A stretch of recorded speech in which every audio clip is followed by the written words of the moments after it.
আসসালামু আলাইকুম, কেমন আছেন সবাই? আজকে আমি আপনাদের সাথে এখানে স্ট্রবেরি ফ্লেভারের 1.5 পাউন্ডের একটা কেক ডেকোরেশন করব। আর ডেকোরেশনটা আমি কিভাবে কি করছি এটা আপনারা দেখতে থাকুন। আর আমি আজকে আপনাদের সাথে আমার ভিডিও এডিটিং নিয়ে কিছু কথা বলবো।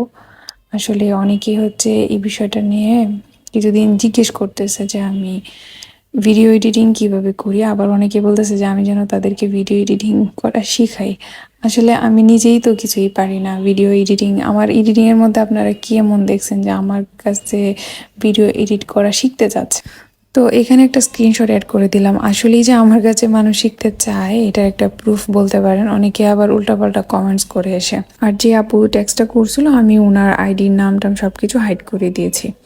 তো এখানে একটা বিষয় আপনাদেরকে আমি বলি, আমি আসলে কোথাও এডিটিং করা শিখি নাই। নিজে নিজে যখন আমি ডিসিশন নিয়েছি যে আমি আমার পেজে ভিডিও আপলোড করব আমার কেক মেকিংয়ের, তখন আমি মানে ইনশর্ট দিয়ে শুরু করি, তারপরে আবার ওটা চেঞ্জ করে আমি এখন ক্যাপকাট দিয়ে ভিডিও করি। তো কাজ করতে করতে আমি যতটুকু শিখছি আর কি এতটুকু। তো আমার খুব কাছের একজন মানুষের কমপ্লিমেন্ট যদি আমি আপনাদের সাথে শেয়ার করি, সেটা হচ্ছে যে ওই মানুষটা আমার খুব কাছের। তো সে আমার ভিডিও এডিটিং বা আমার ভিডিও আপলোড করা সে কতটুকু দেখে আমি জানি না, হয়তো বা সে অত ভালো করে দেখে না, কিন্তু এরপরও সে জাজ করতে পারে অনেক ভালো। সে আমাকে বলছে যে আমি নাকি রিক্সাওয়ালা ভ্যানওয়ালাদের মতো কোয়ালিটির বা লেভেলের ভিডিও এডিটিং করি। তো আমার এই কোয়ালিটির ভিডিও এডিটিং অবস্থা, এরপরও আপনারা আমার কাছ থেকে ভিডিও এডিটিং শিখতে চান। তো এটাই আমার এই আপুর ট্যাক্স দেখে বা অনেকে যে ট্যাক্স করে না, ওইটা দেখে খুব বেশি মানুষ না, জাস্ট কয়েকজনই আমাকে ট্যাক্স করছে। আমি বলতেছি না যে অনেক অনেক মানুষ। তো ওটা খুব আমার হাসি পাইছে, এই জন্য ভাবলাম যে এই বিষয়টা নিয়ে আজকে একটু কথা বলি।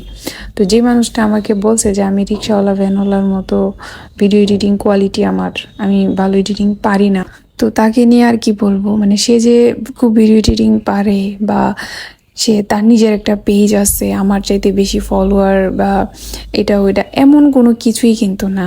তো জাস্ট তার মনে হলো একটা কমপ্লিমেন্ট করা, সে করলো।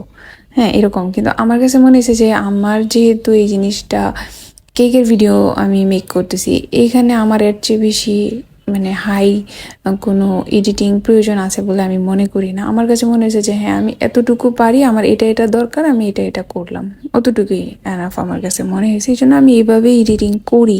আর আমি আমার পেজের ভিডিও মেক করা বা এটার জন্য আমি খুব বেশি সময় দিই না। এটা আমি আলাদা এক্সট্রা কোনো মানে টার্গেট হিসেবে নিই নাই যে আমার পেজের ফলোয়ার বাড়াইতে হবে, আমার একটা ভিডিও মেক করতেই হবে, এমন না। আমার যে আমার এটা শখ থেকে আমি করি। আমার শখ হয়েছে অনেকের ভিডিও দেখে দেখে, যে অনেকেই ভিডিও করে তো আমিও করব, জাস্ট এতটুকু থেকেই। যদি আমার ওরকম কোনো ইন্টেনশন থাকতো তাহলে আমি অবশ্যই হয়তো বা ভিডিও এডিটিংয়ের কোর্স করে নিতাম বা আরও ভালোভাবে করার একটা টার্গেট নিয়ে কাজ করতাম। আর আমি কিন্তু আমার পেজের জন্য ওইরকমভাবে আলাদাভাবে কোনো ভিডিও বানাই না। আমার যে অর্ডারগুলো আসে ওই অর্ডারের কাজগুলাই করি। খুবই টুকটাক একটা দুইটা ভিডিও হয়তো বা আমি আমার পেজের জন্য স্পেশালভাবে বানাইছি, যে এটা আমার শুধু পেজের জন্য, এটা কোনো অর্ডারের কেক না। এরকম খুবই কম, কারণ আমি অনেক ব্যস্ত থাকি, আমার অ্যাকচুয়ালি ওইরকম সময় নাই। হয়তো বা আমার লাইফে একটু যদি একটা অবস্থানে আমি যাওয়ার পরে আমি ওই কাজটা হয়তো বা করবো। আমি আপনাদের জন্য আমার পেজে আমি স্পেশালভাবে ভিডিও মেক করব, কিন্তু এখন আমি করি না ওইটা। তো যে মানুষটা এই কথাটা বলছে যে আমি রিক্সাওয়ালা ভ্যানওয়ালাদের মতো ভিডিও এডিটিং কোয়ালিটি আমার, আমি ওইরকম করি, তো ও ওই কথাটা বলছে মানে জিনিসটাকে আমাকে বোঝানোর জন্য যে আমার ভিডিও কোয়ালিটি এতই বাজে যে রিক্সাওয়ালা ভ্যানওয়ালারা যে নিম্নমানের, মানে তার কাছে আর কি। এটা আমার কাছে রিক্সাওয়ালা ভ্যানওয়ালারা মোটেও নিম্নমানের না। ওনারা ওনাদের এবিলিটি, যোগ্যতা এবং অবস্থা অনুযায়ী ওনারা কাজ করে। তো এইটা দিয়ে যে কারোর এইভাবে অপমান করা যায় বা উদাহরণ দেওয়া যায়, এটা আমি আসলে জানতাম না। তো তার এই কথা শুনে আমি যে তাকে একটা জবাব দিব কড়া করে, ওইরকম ওই মানুষটা ওইরকম না যে আমি এইভাবে বলতে পারি। কিন্তু আমার মনে মনে আমি অনেক কষ্ট পাইছি তার এই কথাটাতে। এইভাবে মানুষকে মানুষ বলতে পারে? তো একজনের কাজের কমপ্লিমেন্ট তো আমরা করতেই পারি, সবার সব কাজ তো আর আমাদের ভালো লাগে না। তো আমরা অনেকের ভিডিও দেখি কেক মেকিং এর, বা অনেকের অনেক ব্লগ দেখি যে তাদের ভিডিওগুলো এত বেশি কোয়ালিটিফুল না। তো তাই বলে কি তারা কাজ করা ছেড়ে দিবে, বাদ দিয়ে দিবে? বা তাদের কাজটাকে কি আমি অপমান করে কথা বলতে পারি? তো এটা আমার কাছে মনে হয় যে ঠিক না, কারোর মনে কষ্ট দেওয়া বা কাউকে অপমান করে তার ভুল সংশোধন করাটা আমার কাছে কোনো ভালো কোনো কিছু মনে হয় না। তো এই আর কি। আর ভিডিও এডিটিং করার জন্য আমি হচ্ছে ক্যাপকাটটা ইউজ করি। আর অনেক সময় দেখা যায় যে ফার্স্টে আমি ইউটিউবে কিছু ভিডিও দেখে নিয়েছি যে ক্যাপকাট কীভাবে ইউজ করতে হয়, তারপরে হচ্ছে ওইভাবে কাজ করে এখন দেখা যায় যে যখন যেটা আমার প্রয়োজন হয় যে আমার ভিডিওর মধ্যে এই জিনিসটা আমি করতে চাই, ওইটা করতে চাই, তখন দেখা যায় যে ওইগুলো আমি নিজে খুঁজে বের করে করি।